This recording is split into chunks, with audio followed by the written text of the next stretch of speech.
নারায়ণগঞ্জ সদর থানা বিএনপির উদ্যোগে নতুন সদস্য সংগ্রহ ও নবায়ন কর্মসূচি অনুষ্ঠিত হয়েছে। শুক্রবার আয়োজিত এই কর্মসূচিতে প্রধান অতিথি হিসেবে বক্তব্য রাখেন নারায়ণগঞ্জ মহানগর বিএনপির যুগ্ম আহ্বায়ক আলহাজ আবুল কাউসার আশা। বিস্তারিত থাকছে ডেস্ক রিপোর্টে।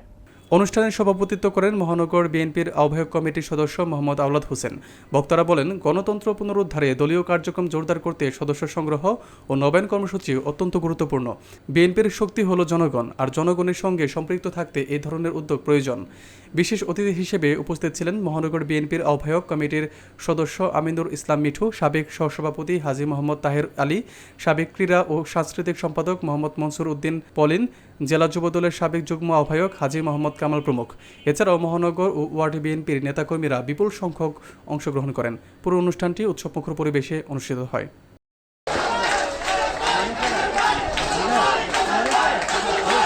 এই দলের কর্মী বিশেষ করে তৃণমূলের কর্মী যারা আছে তারাই হচ্ছে যে বাংলাদেশ জাতীয়তাবাদী দলের প্রাণ।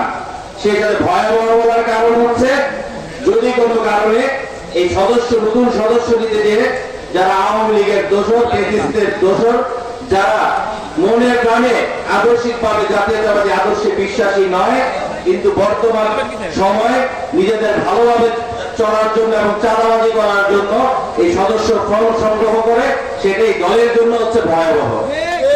সেই ক্ষেত্রে আমাদের সিনিয়র নেতৃবৃন্দ যারা আছেন অত্যন্ত সচেতন থেকে এই জিনিসটা করতে হবে যে আমাদের নতুন সদস্য আমাদের ফর্ম পূরণ করতে হবে।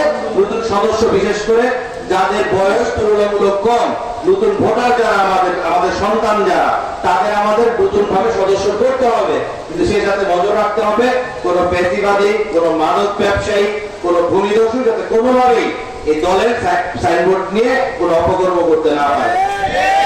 আপনারা এখানে যারা আছেন সকলের উদ্দেশ্যে বলছি, আমরা অনেকে মনে করি সুসময় চলে আসছে। আমি আপনাদের আবারও হুঁশিয়ারি দিয়ে বলছি, বরাবরের মতো আমাদের কিন্তু এখনো দুঃসময় কাটেনি।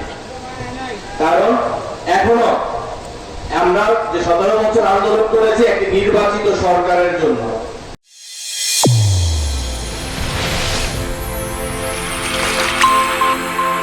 চ্যানেল A1 হৃদয়ের স্পন্দন।